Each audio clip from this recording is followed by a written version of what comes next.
Fala pessoal, hoje eu queria falar com vocês a respeito de modelagem não destrutiva. A ideia aqui é dar um panorama, mas eu vou mostrar o caminho e quais as vantagens que eu acho que esse tipo de técnica traz. Esse aqui é o meu modelo, é uma caixa que está simulando aqui como se fossem chapas dobradas, chapas de metal. Esse aqui é o objeto final. Eu vou mostrar aqui como que ele iniciou. Então, esse aqui é o meu objeto inicial.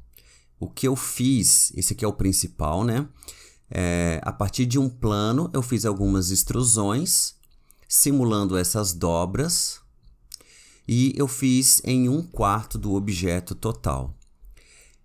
Esses outros objetos aqui, esses outros 3 objetos, são os objetos auxiliares, que acrescentaram alguns detalhes para o modelo final. Para vocês entenderem, vou voltar aqui no modelo final e mostrar para vocês que a modelagem não destrutiva, ela usa os modifiers.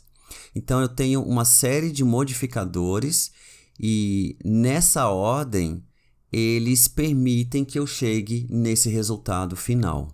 Os objetos que eu estou usando para poder gerar os detalhes também são objetos, são aqueles 3 objetos que eu mostrei antes, são esses aqui com os modificadores. Então vou mostrar aqui, vou desligar temporariamente os modificadores deles.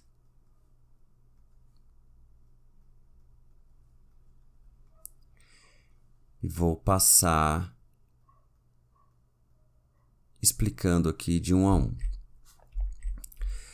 Vou falar primeiro dos objetos que estão servindo de detalhe. Então, esse objeto aqui, ele é um plano simples, eles estão transparentes porque eu configurei eles aqui no display, nas propriedades do objeto. Eu coloco como wire, porque eu vou fazer depois operações booleanas. E aí, como eles ficam só mostrando o iframe, eu consigo ver o resultado da operação booleana com eles presentes juntos com o objeto principal. Fica mais fácil de visualizar. Então, voltando aqui no modifier, eu comecei com um plano. Esse plano eu estou usando um bevel com only vertices habilitado. Então, eu estou arredondando esse plano quadrado. E por que eu estou usando um plano e não estou usando um cilindro de cara? Porque com o plano, adicionando essas curvaturas, significa que eu estou adicionando segmentos. Então, se eu achar que eu precise de mais ou menos segmentos, eu posso configurar isso aqui a qualquer momento, tá?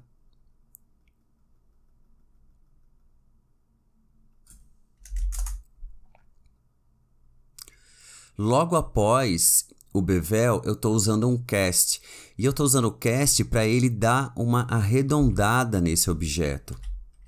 Ficar bem redondo, porque ele está um pouco achatado aqui nas laterais. Por quê? Porque não é muito bom você aumentar esse raio, fazendo com que os vértices que ficam aqui fiquem sobrepostos.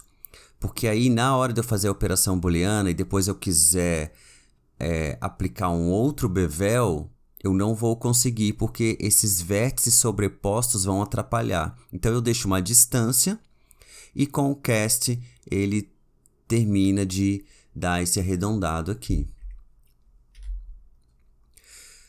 Depois do cast eu estou usando um solidify para dar a espessura, virar um cilindro, e nesse caso eu ainda uso um mirror, porque eu vou precisar fazer esse furo nos 4 cantos desse objeto aqui, porque eu só modelei 1/4 dele. Esse outro objeto aqui, ele também começou com um plano. Eu modelei as linhas e depois eu preenchi com face. Então ele tem um mirror para fazer do outro lado também. Um bevel, só que esse bevel eu estou usando somente nesses 2 vértices. Para isso, eu estou usando Vertex Group. Eu criei aqui um Vertex Group somente com esses 2 vértices. Então, esses outros vértices aqui, eles permanecem como estão. Se você quiser, você poderia colocar esses dois vértices em outro vertex group, colocado um outro bevel e dado uma configuração de raio diferente para eles. E depois um solidify. Depois eu tenho esse objeto aqui, plano também simples, o bevel para arredondar os vértices, o solidify para criar essa espessura e o array para eu criar as cópias em linha aqui. Esse objeto vai ser responsável por fazer o detalhe da grade. Por fim, eu tenho os modificadores do meu objeto principal. Então, eu comecei com um mirror, tanto para o X quanto para o Z. Depois eu fiz um bevel que vai arredondar as dobras. Esse bevel eu fiz usando o bevel weight. Então, eu selecionei as edges que me interessavam, coloquei um bevel weight aqui igual a 1, e aqui no bevel eu estou usando a opção weight. Então, somente essas edges é que vão ser arredondadas. Depois, outro bevel para esse canto aqui. Aí eu usei um boolean para fazer o furo, usando esse objeto aqui, tá? O furo está aqui nos 4 cantos. Depois, um outro bevel para esse vértice aqui. Solidify para dar espessura na chapa. Boolean, acho que vai ser, deixa eu ver, vai ser o da grade. Então, esse boolean para cá. Outro boolean para esse objeto aqui, que é esse aqui. Um bevel que vai ser para arredondar essas quinas vivas aqui no final, ó.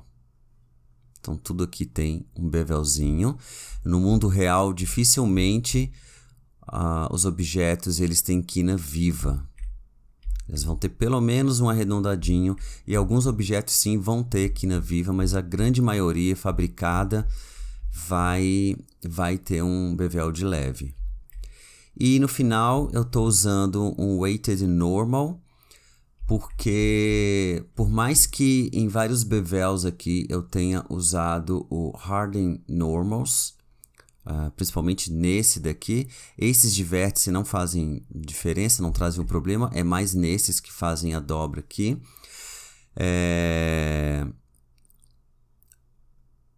Tá vendo? O que acontece é que às vezes é necessário para deixar plano mesmo, onde é plano, senão às vezes fica parecendo que tem uma suavização aqui na face, então o harden normals vai fazer isso. Então, no final, para poder corrigir alguns erros, como por exemplo essa linha que apareceu aqui e aqui que parece que está suavizado, não parece que está plano, às vezes aparece esse tipo de defeito aqui, ó, na operação booleana, o weighted normal consegue resolver isso para a gente, ó.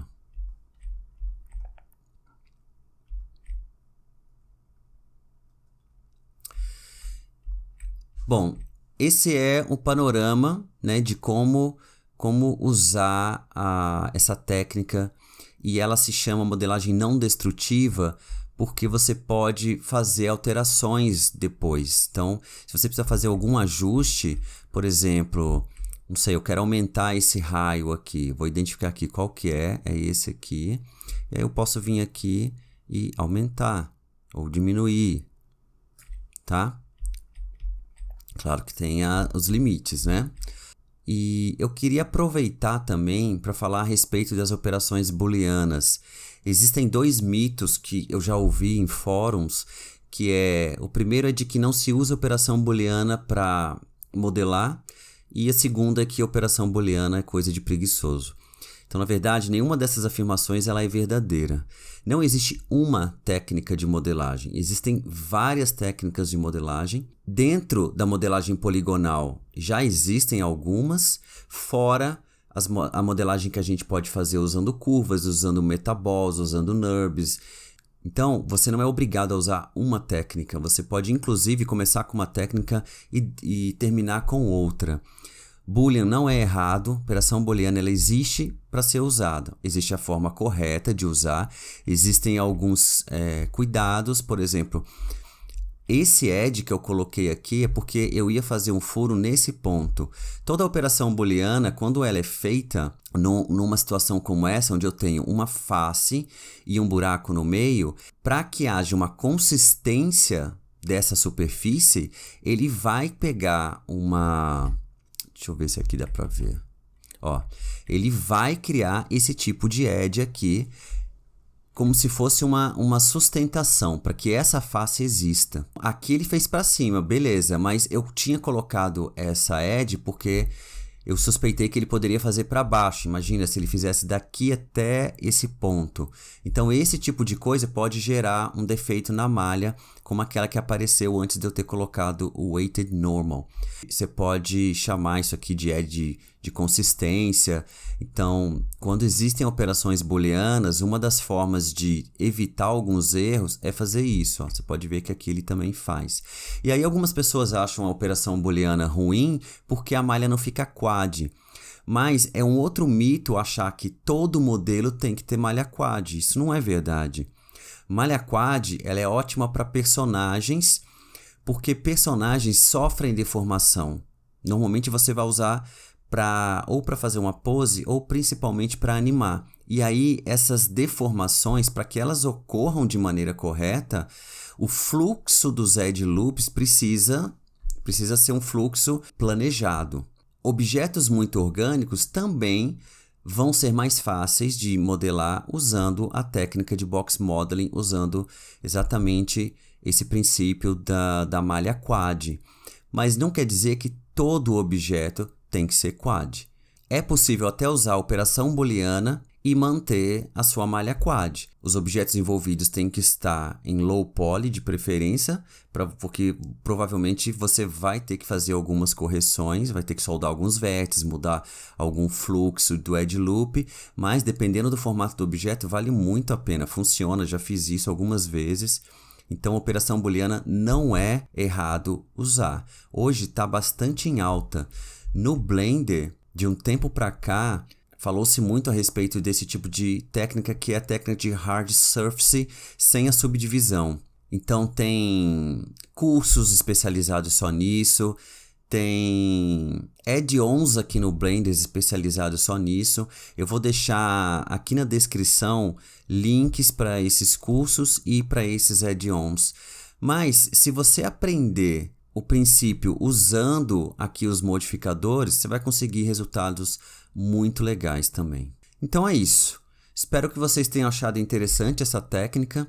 Se tiver ficado alguma dúvida, posta aí nos comentários. No que eu puder ajudar, eu vou ajudar vocês, tá ok? Então é isso, pessoal. A gente se vê no próximo vídeo.